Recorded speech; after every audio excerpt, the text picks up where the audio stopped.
Agora nós vamos nos concentrar na parte 6 do texto, onde Susan Sontag continua desenvolvendo a noção de doença como castigo. Né? Então ela começa aqui falando de Homero, né, fazendo referência lá à poesia de Homero, onde a doença comparecia como um castigo sobrenatural. Né? Então, para os gregos, né, a doença tinha duas características. Né? Ela era gratuita e também merecida. Então, era uma questão de fatalidade do destino, ou então porque os homens fizeram alguma coisa de desagrado dos deuses. E no cristianismo, essa noção de moralidade, né, ligada à doença persiste. Né? Então, ela vai dizer que a moralização é o elo mais íntimo entre a doença e a vítima. Isso ocorre no período do cristianismo. O cristianismo traz essa noção. A noção de doença como punição gerou a ideia de que a doença podia ser um castigo especialmente adequado e justo. Isso a partir do cristianismo. Ou seja, a pessoa recebe no corpo, né, a paga por aquilo que ela deixou de cumprir ou deixou de viver. Né? Então a doença seria um castigo merecido. Ela vai dar aqui como exemplo, né, também na literatura, a lepra de Cressida, né, num livro de Remison chamado Testamento de Cressida.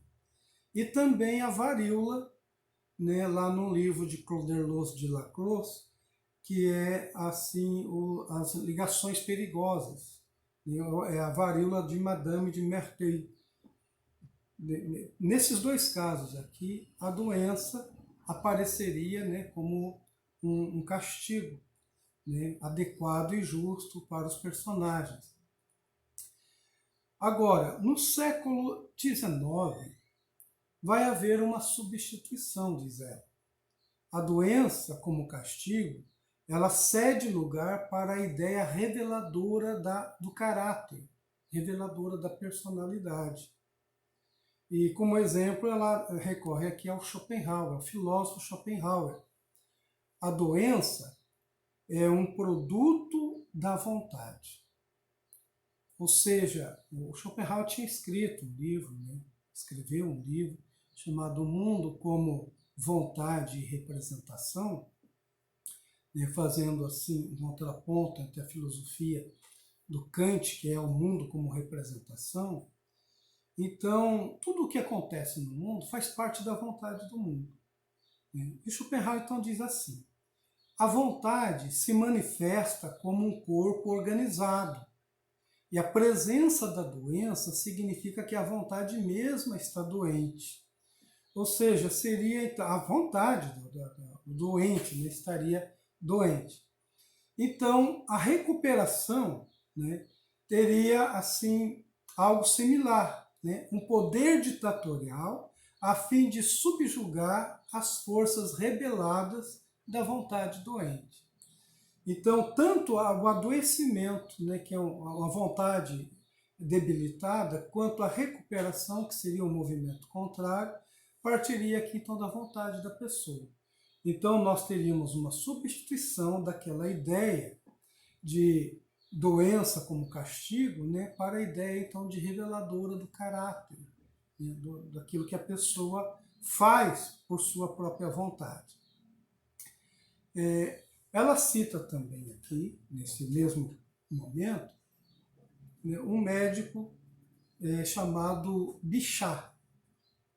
Bichat é famoso, ele é estudado pelo Foucault, ele é um dos estudiosos aí também da questão da loucura. O Bichat nasceu em 1771 e morreu em 1802. Então, ele vai ter uma imagem semelhante. Né? Ele diz assim que a saúde é o silêncio dos órgãos. E a doença é a revolta dos órgãos.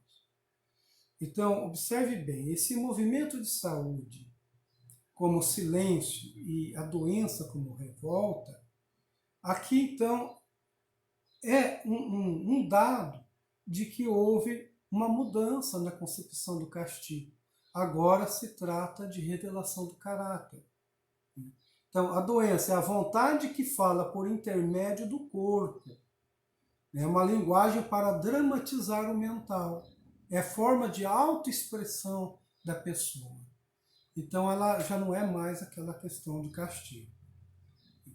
E aí ela cita também, para embasar essa ideia, novamente o médico Grodek, né, que dizia da doença a seguinte coisa: a doença é um símbolo para uma representação de algo que se passa por dentro. É o drama encenado pelo isso. Ou seja, é algo interno do homem, é algo da vontade desse homem, né, o que se passa por dentro desse homem. E aí ela diz o seguinte, que esse é o ideal pré-moderno, né, a personalidade equilibrada, né, uma expressividade limitada do homem. Ou seja, que a força de vontade desse homem, o caráter deste homem, né, é o que perfaz a personalidade. Então a saúde seria uma personalidade equilibrada. Né? Então, comportamento definido pela potencialidade para o excesso. Então, a doença, ela seria assim uma motivação daquilo que seria excesso, né, deste homem, ou seja, a vontade excessiva. E aí, para isso, ela cita o Immanuel Kant. Né? Kant também vai colaborar nesse sentido.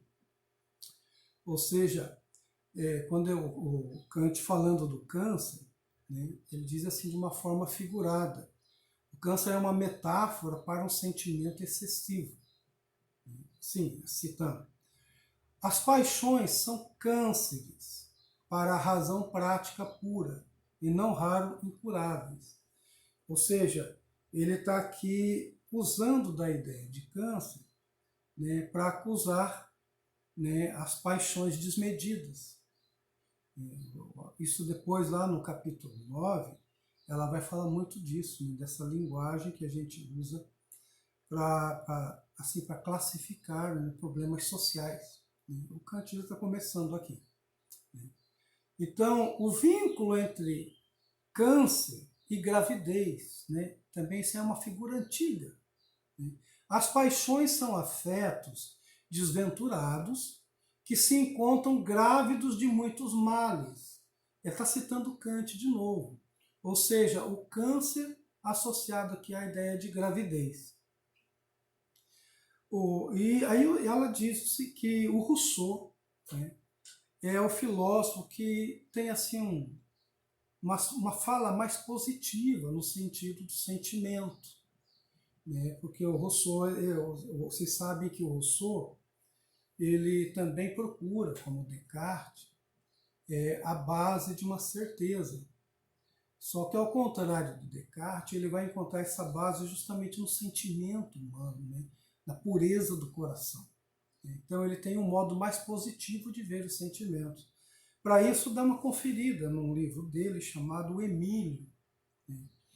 O Emílio é um livro que ele escreve assim, botando um plano de uma educação no ser humano desde quando ele nasce até os 21 anos de idade. Então, o Emílio é um menino. E ele vai educar esse menino. Né? É um romance. Né? Ele coloca um preceptor que cuida deste menino até os 21 anos de idade. Leva esse menino para o campo, uma casa de campo. Né? O menino não tem livros, não tem uma educação livresca, não tem uma educação formal. A educação dele vai ser uma educação natural. Então, se ele tiver que aprender o trabalho, ele vai aprender trabalhando. Né? Só aos 12 anos de idade é que ele vai ler o primeiro livro dele. E esse livro é nada mais, nada menos que o Robinson Crusoe. Né? Aquele personagem do Daniel Defoe que naufraga e vai parar numa ilha e consegue conquistar a ilha e transformar toda a situação a seu favor. Então esse seria um romance útil, enfim. Mas o Rousseau, ele tem assim, palavras muito boas em relação ao sentimento, né? A bondade do coração, dizendo que os homens são bons, etc. Então, ao contrário aqui do Kant, né, e de outros, ele não vê essa questão de que as paixões são ruins. Né? As paixões são boas, né? Os sentimentos são bons. Então, vamos chegar então, eu sou o fim da equiparação entre sentimentos e doença. Né? Então vai haver aqui uma mudança. A doença é vista como um veículo para o sentimento exacerbado, e não do sentimento, pura e simplesmente. Então, a doença torna manifesto o desejo veemente, aquilo que não se quer revelar. Então, no caso aqui, a doença ela vai desocultar algo que deveria ficar ocultado. Né? E aqui então nós vamos ter um contraste, né? Não mais entre paixões moderadas e excessivas, mas entre paixões ocultas e reveladas. Então há essa mudança aqui, né? Aquilo que se pensava antes, né? Paixões moderadas e excessivas, né? Que isso seria o que provocaria o câncer, por exemplo, mas agora não, entre paixões ocultas e paixões reveladas. E nesse caso, ela coloca aqui o testemunho de um poeta chamado William Blake, né, que nasceu em 1757 e morreu em 1827. Né. As paixões ocultas seriam, então, fontes de doenças. E ela cita aqui um verso do Blake. Né. Quem deseja, mas não pratica, engendra pestilência. Ou seja, é o desejo que é reprimido e não é realizado. Isso que provocaria a doença, né? O câncer, por exemplo. Então, isso aqui já também é uma mudança de ideia. Né? E os primeiros românticos, eles vão também colocar uma ideia semelhante. Ó.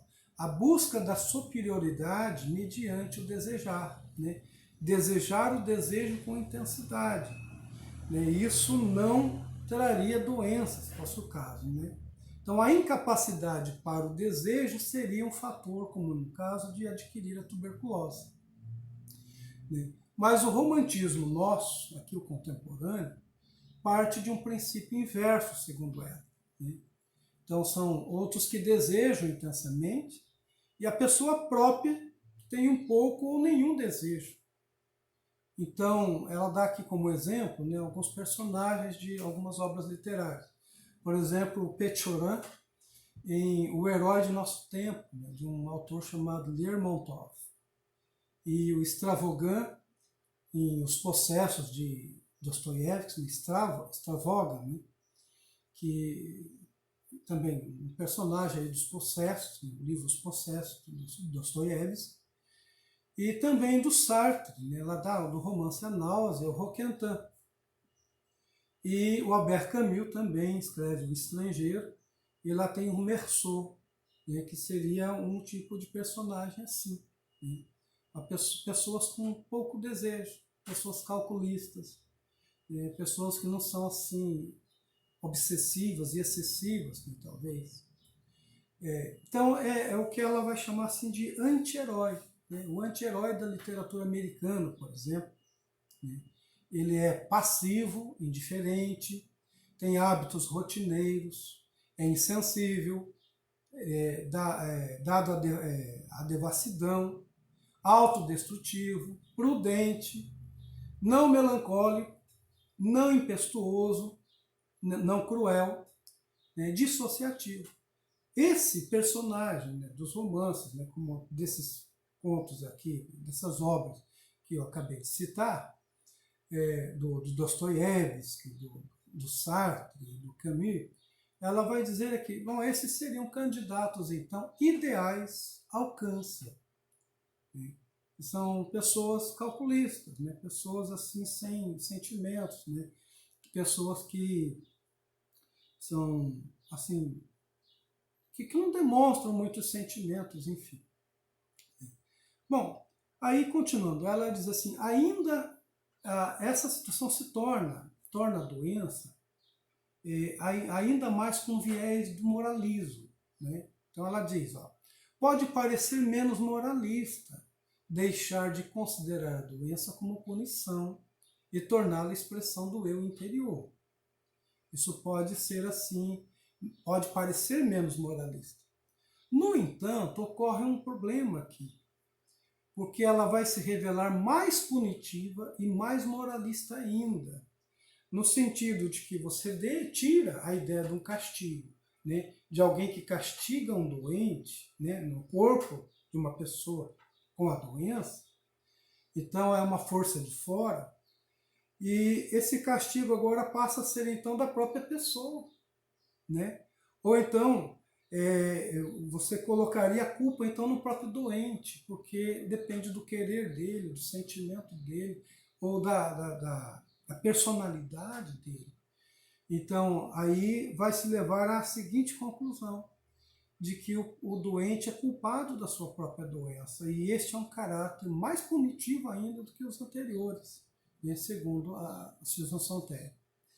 Então, as doenças modernas, olha só, a ideia romântica de que a doença expressa o caráter é ampliado para assegurar que o caráter causa a doença, porque ele não se exprimiu, né?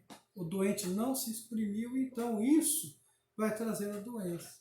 Aquela ideia de que se você é recalcado, você pode ter um câncer, né? Então a paixão moveu-se para dentro.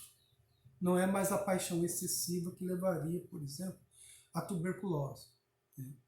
E aí, voltando a citar aqui o Grodeck, né, aquele que criou a psicossomática, né, ela cita aqui uma passagem dele, né, que diz assim: o homem doente cria ele mesmo a sua doença. Ele é a causa da doença e não precisamos procurar nenhuma outra causa. Ela está citando isso aqui porque ela discorda veementemente disso, né? O homem como causa de sua doença significa que ele é culpado da sua doença. Ele, no fundo, é ele que quer ficar doente, é ele que gosta da doença. E isso é injusto em relação a muitos doentes, né? Acho que a maioria dos doentes, né? Porque embora a gente tenha personalidades hipocondríacas, aquelas que adoram se mostrar como doentes, a doença, na verdade, é sinal de sofrimento e ninguém quer sofrimento para si. Então aqui o Grodeck está colocando aqui as causas exteriores, né, que são, né, a natureza é fonte de sofrimento, né? Há tantos fatores externos ao homem que provocam, como é o caso da tuberculose, né? Não sabemos ainda se o câncer também é assim, mas então ele está colocando essas causas exteriores, né, assim, frente a causas verdadeiras e interiores, que segundo ele acha que é interior ao homem. Então, é como se dissesse que os homens ficam doentes porque querem, né? É aquela história de você culpar, né, a vítima, né, pelo crime que ela sofreu, né? É a história de você dizer que um gay é gay porque ele mesmo é preconceituoso da sua homossexualidade, né? Que o pobre é pobre porque ele mesmo causou a sua pobreza, sabe? Esse tipo de discurso que a Sontag aqui, no caso da doença, ela está rebatendo, né?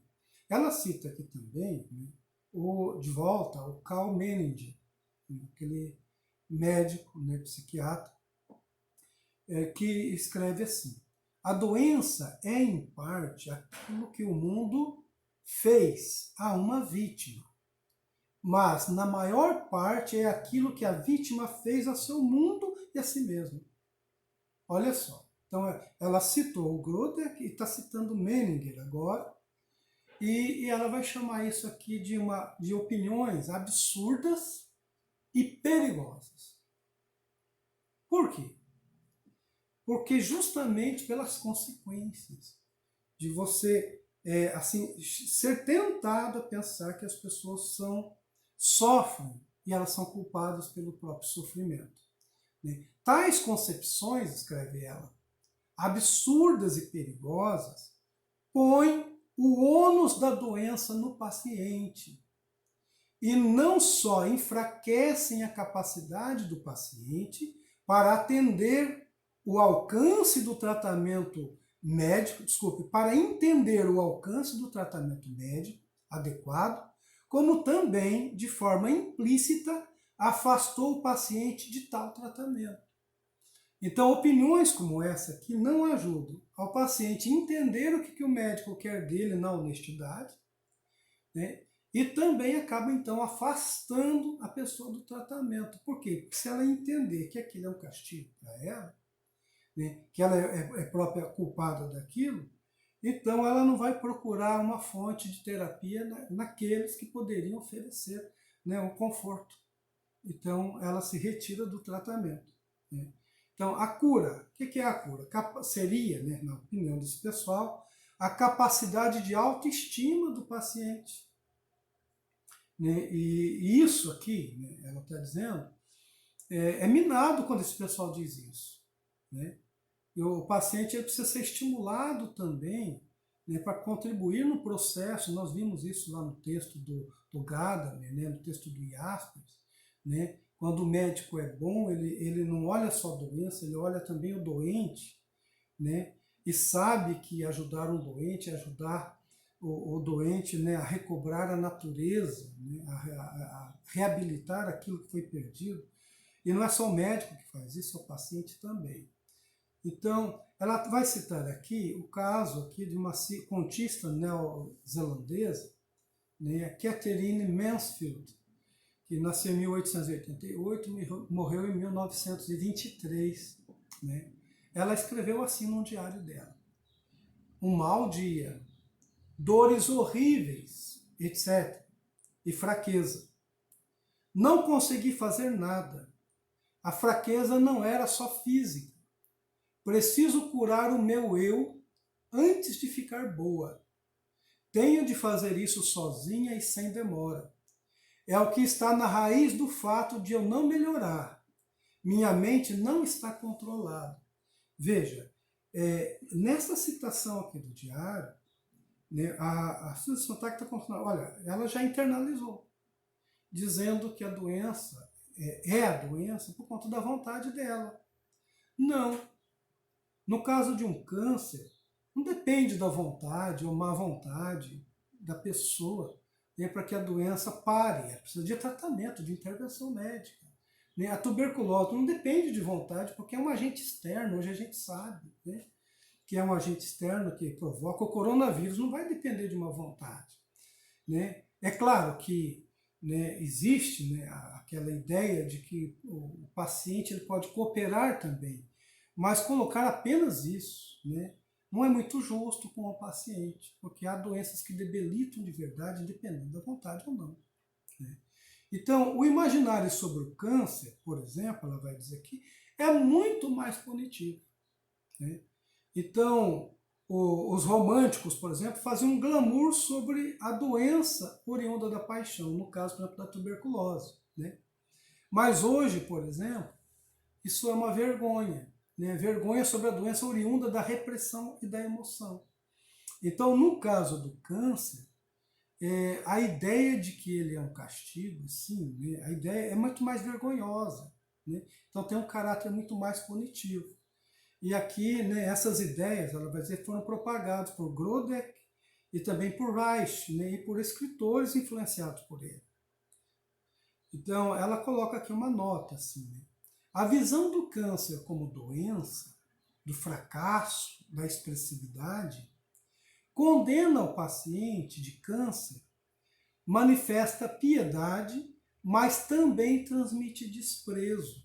Né? Repetindo, a visão do câncer como doença, do fracasso, da expressividade, condena o paciente de câncer, manifesta piedade, mas também transmite desprezo. Ou seja, em outras palavras, não ajuda. Né? Então, o câncer não é uma doença do fracasso ou da vontade. Né?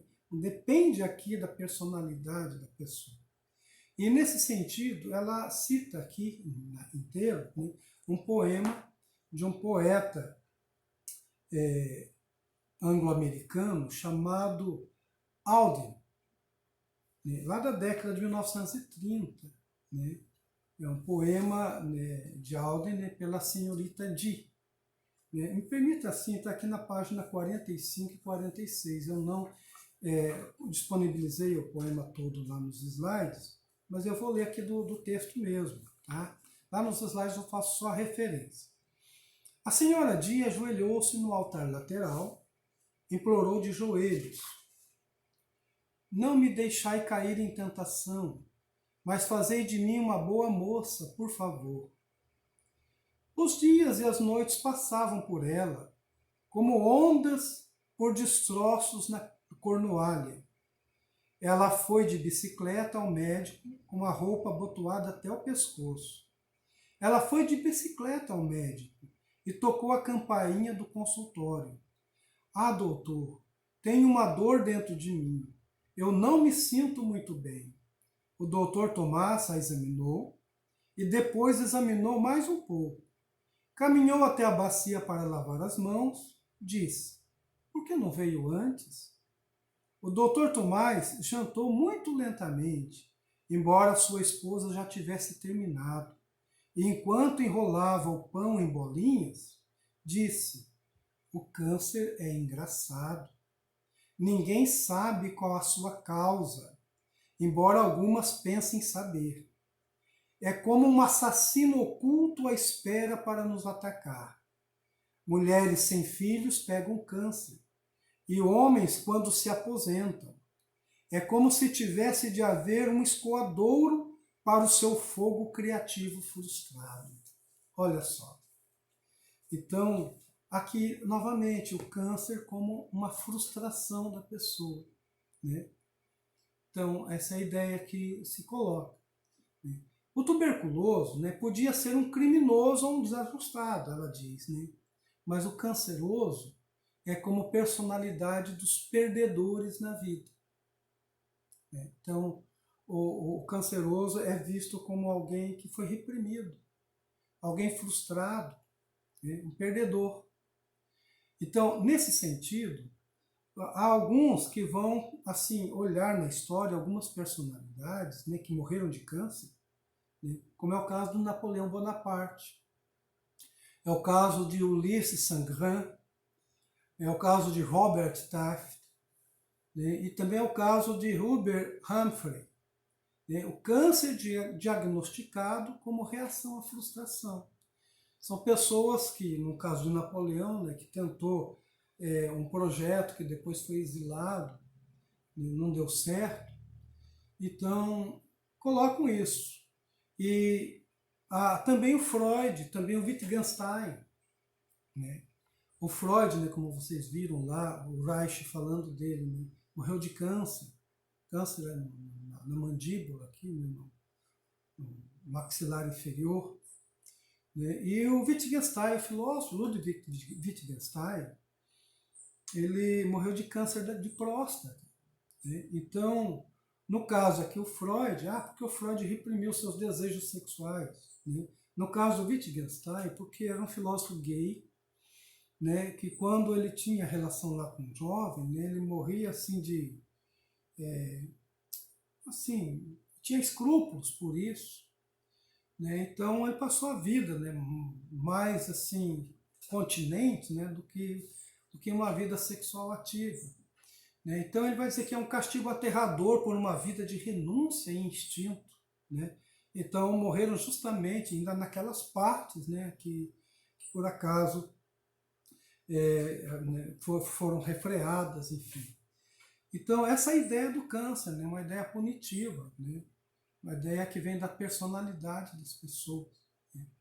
E aí ela vai fazer uma crítica, assim, há muita gente que fala isso, né, citando Freud, citando aqui o Wittgenstein, né, citando aí o Napoleão, enfim, esquecem que um grande poeta, né, lá do século XIX, né, o Arthur Rimbaud, né, que começou a escrever ainda adolescente e depois se tornou mercador na África. O Arthur Rimbaud, pouca gente vai lembrar que ele morreu de câncer. Né? Ele teve que fazer uma amputação numa perna, inclusive. Né, quando ele foi trabalhar lá na banda da Etiópia, fora. Né? Então poucos lembram que ele morreu de câncer, né, justamente alguém que teve que fazer uma amputação de perna. Né? Tá certo? Então essa é a parte sexta, né? Nós terminamos aqui.